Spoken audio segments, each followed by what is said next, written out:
Assalamualaikum warahmatullahi wabarakatuh. Alhamdulillah rabbil alamin. Wassalatu wassalamu ala ashrafil anbiya wal mursalin Sayyidina Muhammadin wa ala alihi wa ashabihi ajma'in. فقال الله تعالى في كتابه الكريم بعد أعوذ بالله من الشيطان الرجيم يا أيها الذين آمنوا اتقوا الله حق تقاته ولا تموتن إلا وأنتم مسلمون. Hadirin jamaah rahimakumullah, alhamdulillah kita jumpa kembali. Hari ini hari Senin, tanggal 2 November 2020, tanggal 16 atau 16 bulan Rabiul Awal 1442 Hijriah. Hari ini kita lanjutkan kaji kita tentang orang-orang yang dicintai Allah Ta'ala sebagai salah satu syarat kriteria dari jundullah, dari tentara Allah, yang dibahas oleh Allah Ta'ala, yang difirmankan oleh Allah Ta'ala dalam surat Al-Ma'idah ayat 54. Kita ulangi kembali ayatnya. Ba'da a'udzubillahi minasyaitonir rajim. Ya ayyuhalladzina amanu may yartadda minkum an dinihi fasawfa ya'tillahu biqaumin yuhibbuhum wa yuhibbunah. Ya, dan seterusnya ila akhiril ayat. Hai orang-orang beriman, barang siapa di antara kalian yang murtad dari dinnya, dari agamanya, dari al-Islam ini, maka kelak Allah datangkan suatu kaum, suatu generasi yang memiliki kriteria tertentu. Ya, ini generasi pengganti. Dan kriteria yang paling pertama adalah yuhibbuhum wa yuhibbuna. Mereka dicintai oleh Allah dan Allah mencintai, dan mereka mencintai Allah. Ya. Nah, kita sudah membahas beberapa kriteria terdahulu pada pertemuan-pertemuan yang lalu. Kali ini kita akan bahas 3 kriteria lagi. Dan kita mengambil dari kitab yang sangat bermanfaat ini, yang berjudul 40 karakteristik mereka yang dicintai Allah Subhanahu wa Ta'ala. Ya, maaf ini mirroring ya, tapi Anda bisa membayangkan 40 karakteristik mereka yang dicintai Allah Ta'ala ya. Hari ini kita akan membahas 3 lagi kriteria orang-orang yang dicintai Allah Ta'ala. Yang pertama, orang-orang yang saling mencintai satu sama lain karena Allah Ta'ala. Dari Abu Hurairah radhiyallahu anhu, Nabi Muhammad sallallahu alaihi wasallam bersabda, "Anna rajulan zara akhan lahu fi qaryatin ukhra, fa arsalallahu lahu ala madrajatihi malakan, falamma ata alaihi qala aina turid?" قال أريد أخا لي في هذه القرية.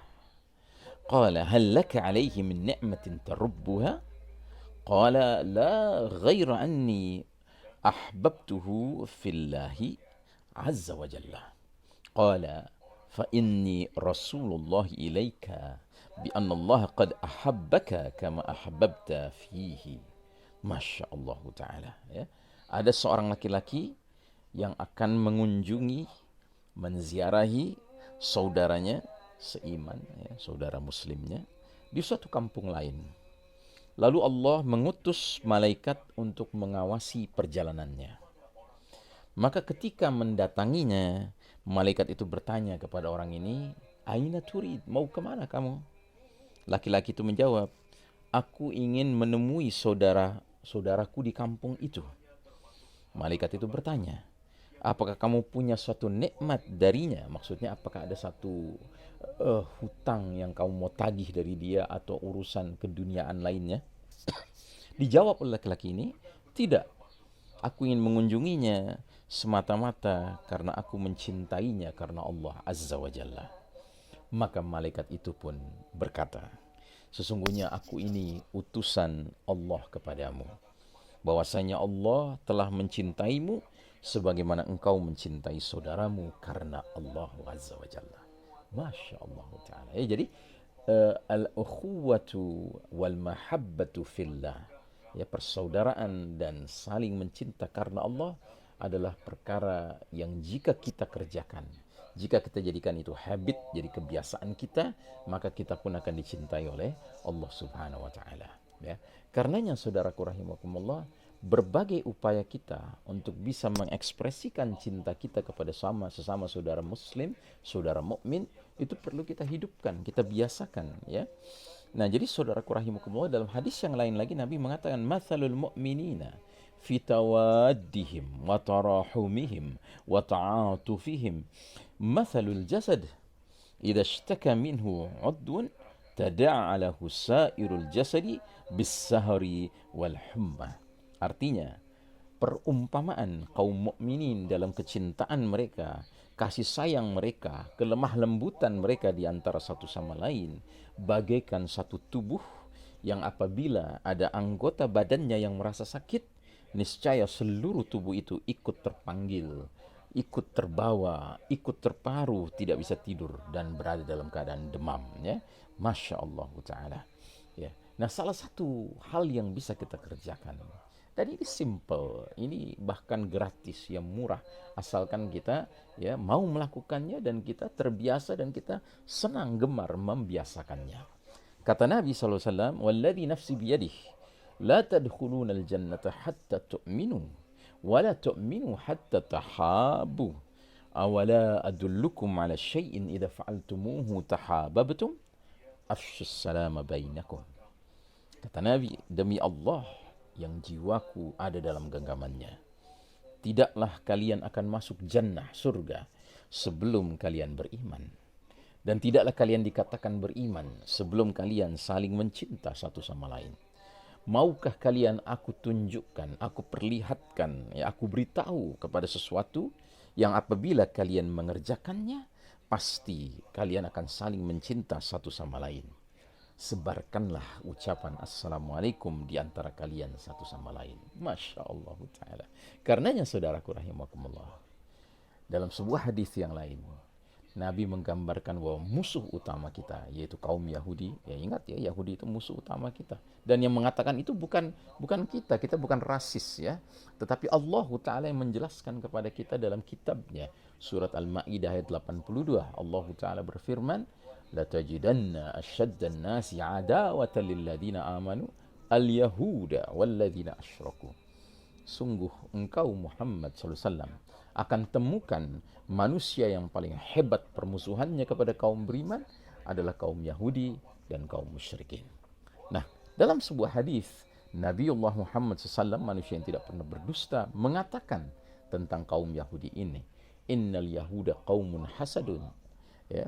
Sesungguhnya kaum Yahudi itu kaum yang penuh dengan sifat hasad, ya.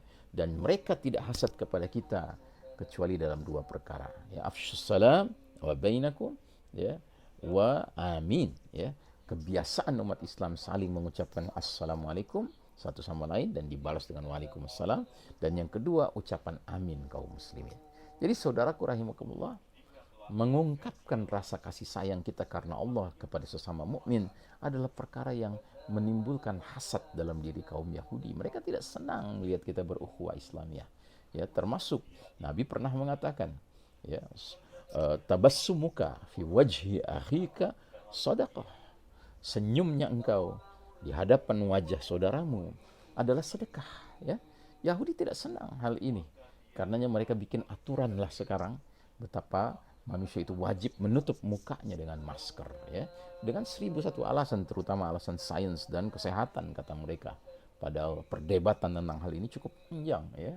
Ada yang mengatakan bahkan ya ahli juga bahwasanya masker itu hanya bagi orang yang sakit. Orang yang sehat kalau pakai masker akhirnya dia mengkonsum CO2-nya dia sendiri, karbon dioksidanya sendiri, dan ini akan menurunkan ya kekuatan tubuh, imunitas tubuh, ya.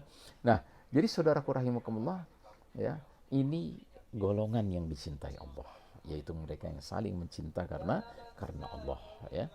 Kemudian kelompok yang kedua yang kita akan bahas hari ini adalah orang-orang yang mencintai para sahabat Rasulullah sallallahu alaihi wasallam, termasuk dicintai oleh Allah Ta'ala. Dikatakan dari sahabat Al-Barra ibn Azib radhiyallahu anhu, ia berkata, sami'tu an-nabiyya sallallahu alaihi wasallam yaqul fil ansar, la yuhibbuhum illa mu'min, wa la yubghidhuhum illa munafiqun, faman ahabbahum ahabbahu Allah, wa man abghadahum abghadahu Allah.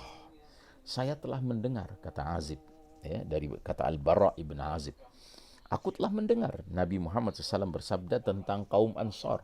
Kaum Ansar ini adalah para sahabat yang asalnya dari Madinah Dan mereka disebut Ansar karena Ansar artinya kaum penolong. Mereka menolong kaum muhajirin yang hijrah dari Mekah ke Madinah, yang tidak membawa apa-apa. Mereka terima dengan penuh kasih sayang, dengan penuh hospitality, ya, keramahan, ya, Masya Allah Ta'ala. Jadi kata Nabi bersabda tentang kaum Ansar, tidak ada yang mencintai mereka, kaum Ansar, kecuali orang mukmin, dan tidak ada yang marah kepada mereka kecuali orang munafik, ya. Maka barang siapa mencintai kaum Ansar, Allah mencintai dia. Dan barang siapa marah kepada kaum Ansar, Allah pun marah kepadanya. Jadi saudaraku rahimakumullah, mencintai para sahabat, ya, dan dalam hal ini hadis ini menggarisbawahi kaum Ansar, tapi sebenarnya tidak terbatas pada kaum Ansar, tetapi juga kaum Muhajirin. Hendaknya kita cintai semuanya karena Allah Ta'ala telah menjamin dalam surat At-Taubah bahwasanya baik kaum Muhajirin maupun Ansar, mereka semuanya radhiyallahu anhum wa radu'an. Allah telah ridha kepada mereka semua. Karenanya setiap kita menyebut nama sahabat yang manapun asalkan dia mukmin, kita akhiri, kita lanjutkan dengan doa radhiyallahu anhu kalau laki-laki, radhiyallahu anha kalau perempuan. Misalnya kita menyebut, ya, Sa'ad bin Abi Waqqas radhiyallahu anhu, semoga Allah meridainya.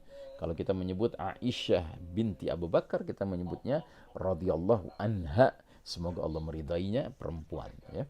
Nah, jadi saudaraku rahimakumullah, kita yang mengaku beriman ini hendaknya mempunyai rasa cinta kepada para sahabat, karena para sahabat adalah khairul qarn, generasi terbaik, generasi yang telah menunjukkan loyalitas mereka, solidaritas mereka, pembelaan mereka kepada Nabi Muhammad sallallahu alaihi wasallam, ya. Dan kita tahu benar bagaimana semangat para sahabat itu untuk membela kehormatan Nabi Muhammad sallallahu alaihi wasallam, ya. Contohnya Muhammad bin Al-Maslamah radhiyallahu an. Bagaimana ketika Nabi mendengar ada seorang tokoh Yahudi bernama Ka'ab ibn al-Ashraf, ya, membuat puisi-puisi yang di dalamnya mencela, menghina, ya, menjatuhkan kehormatan Nabi Muhammad SAW, maka Nabi bertanya, siapa yang ingin menyelesaikan Ka'ab ibn al-Ashraf untukku? Ya, maka dijawab oleh Muhammad al-Maslamah, aku ya Rasulullah. Apakah engkau menghendaki aku membunuhnya? Kata Nabi, benar. Maka akhirnya dibunuhlah oleh Muhammad bin Al-Maslamah dengan satu strategi yang sangat canggih, ya, yang telah menyebabkan Ka'ab bin Al-Ashraf yang tinggal di sebuah benteng yang kokoh terjaga oleh para pengawal-pengawal, para prajurit-prajurit Yahudi, ya, ditarik keluar dari bentengnya pada suatu malam, ya, dengan cara yang sangat canggih dan penuh dengan diplomasi dan tipu daya. Akhirnya keesokan harinya ketika Muhammad bin Al-Maslamah berjumpa dengan Nabi SAW dan melaporkan apa yang telah dia kerjakan, Nabi pun tersenyum. Nabi pun menunjukkan keridhaannya dan rasa leganya, rasa puasnya terhadap, ya, Muhammad bin Al-Maslamah radhiyallahu anhu, karena dia telah menunjukkan kesetiaannya untuk membela kemuliaan Nabi Muhammad SAW. Ya, jadi saudaraku rahimakumullah, begitulah cintanya para sahabat kepada Nabi kita Muhammad SAW, dan karenanya kita pun harus mencintai para sahabat, karena itu akan mendatangkan cinta Allah kepada kita. Lalu kelompok ketiga, yaitu orang-orang yang menjaga silaturahim dengan arham mereka. Apa itu arham? Ya, mari kita simak hadis berikut ini. Seorang laki-laki dari Bani Khas'am, ya, dia menyampaikan, Ataitun Nabi sallallahu alaihi wasallam wa huwa fi nafrin min ashabi faqultu anta alladhi taz'umu annaka Rasulullah? Qala na'am. Ya. Qala qultu ya Rasulullah ayyul a'mali ahabbu ila Allah? Qala imanun billah. Qala qultu ya Rasulullah thumma ma? Ya. Qala silatur rahim. Saya telah datang kepada Nabi Muhammad SAW dan beliau sedang bersama sebahagian sahabat lainnya. Kemudian saya bertanya, apakah engkau yang mengaku sebagai utusan Allah? Maka Nabi menjawab, benar. Maka perawi berkata, saya pun bertanya, ya Rasulullah, amal apakah yang paling dicintai Allah? Maka Nabi menjawab, al-imanu billah, iman kepada Allah. Perawi berkata, aku bertanya lagi, ya Rasulullah, kemudian apa? Maka Nabi menjawab, silaturrahim, ya, menjalin hubungan silaturahim dengan kerabat, ya, dengan saudara, ya. Yang dimaksud dengan al-arham dalam kalimat silaturahim itu adalah kedua orang tua, saudara laki-laki, saudara perempuan, paman dan bibi baik dari ayah maupun dari ibu serta anak-anak, ya, anak-anak kita, anak-anak mereka, ya. Dari Muawiyah bin Haidah radhiyallahu anhu, ia berkata, "Qultu ya Rasulullah, man abarru?" Qala ummuka. Qala qultu thumma man? Qala ummuka. Qala qultu thumma man? Qala ummuka. Qala qultu thumma man? Qala thumma abaka, thumma al-aqraba fal aqrab. Ya. Artinya, saya telah bertanya kepada Rasul sallam, kepada siapa aku harus berbuat baik? Nabi menjawab, ibumu. Perawi berkata, saya bertanya lagi, kemudian siapa? Beliau menjawab, ibumu. Perawi berkata, saya bertanya lagi, kemudian siapa? Maka Nabi menjawab, ibumu. Perawi berkata, saya bertanya, kemudian siapa? Beliau menjawab, ayahmu. Kemudian kerabat yang paling dekat, kemudian yang paling dekat. Ya, artinya yang paling dekat, kemudian yang agak sedikit lebih jauh tapi masih dekat, kemudian yang lebih jauh tapi masih dekat, dan seterusnya. Nah, jadi saudaraku rahimakumullah, silaturahim ini adalah perkara yang mendatangkan kecintaan Allah Ta'ala. Karenanya jangan hendaknya kita, ya, menjauh dari saudara kandung kita. Apalagi kalau kita masih punya orang tua, apalagi kalau masih ada ibunda kita yang hidup di muka bumi ini, ya hendaknya kita menjalin silaturahim dengan mereka. Dan lagi-lagi di dalam dunia yang penuh fitnah sekarang ini, ya, aturan yang dibuat oleh mereka yang sedang menguasai dunia, yaitu Yahudi, adalah dengan alasan kesehatan sains, ya, hendaknya anak jangan menjumpai orang tuanya, apalagi kalau sudah menjadi kakek dan nenek. Cucu jangan menjumpai, cukup dari jauh dadah-dadah saja. Ini adalah perkara yang sangat, ya, perlu direnungkan, perlu dikaji ulang, perlu diintrospeksikan, karena sesungguhnya, ya, orang semakin tua, seorang ayah, seorang ibu, seorang sudah jadi kakek, sudah jadi nenek, justru yang membuat hiburan bagi mereka yang paling utama adalah jika dikunjungi oleh anandanya, apalagi cucundanya, ya. Itu adalah hiburan terbaik buat orang tua. Ya, dan itu adalah bentuk birrul walidain yang sangat tinggi. Ketika kita sudah punya anak, orang tua kita masih hidup, ya kita harus biasakan anak-anak kita sebagai cucu mereka, ya, berjumpa, ya, berkumpul bersama, ya.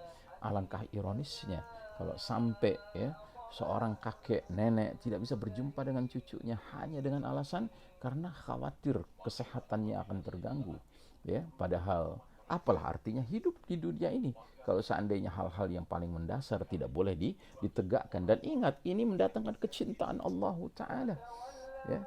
Maka ada satu kisah, ya, ada seorang yang ayahnya sudah lanjut usia 80-an tahun. Ayahnya ini tinggal dengan orang ini, pemuda ini, ya. Nah, ayahnya ini setiap makan itu berkumpul dengan anak-anaknya, dengan menantunya, dengan cucu-cucunya, ya, semua bercengkrama. Suatu ketika datanglah berkunjung ke rumah si kawan ini, ya, tantenya, jadi adik dari ayahnya ini yang usianya sudah lanjut juga 70-an tahun. Nah, si tantenya ini melihat abangnya, ya, abang dari si nenek ini, ya, duduk bersama anak menantunya. Ini sedang musim pandemi ini, ya. Dia pun bertanya, apakah abang kalau makan rame begini, ngumpul sama anak sama cucu, ya kan? Dia bilang, ya memang iya, dari dulu juga sudah demikian. Maka si nenek ini mengatakan, aduh, aye benar-benar sedih benar, ya kan? Ini orang Betawi, ya kan?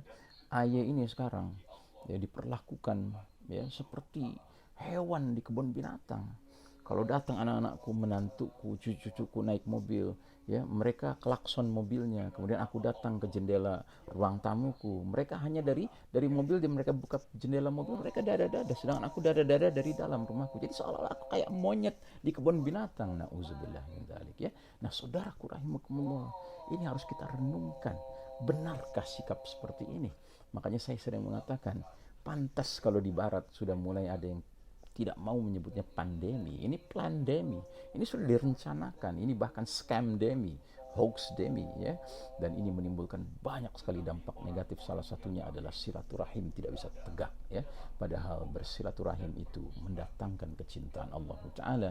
Dan kecintaan Allah itu yang menyebabkan kita memiliki kriteria, salah satu kriteria dari jundullah, tentara Allah, yang mudah-mudahan dikumpulkan bersama sang pemimpin kelak di akhir zaman nanti, yaitu Al-Mahdi, Amirul Mu'minin fi akhir zaman.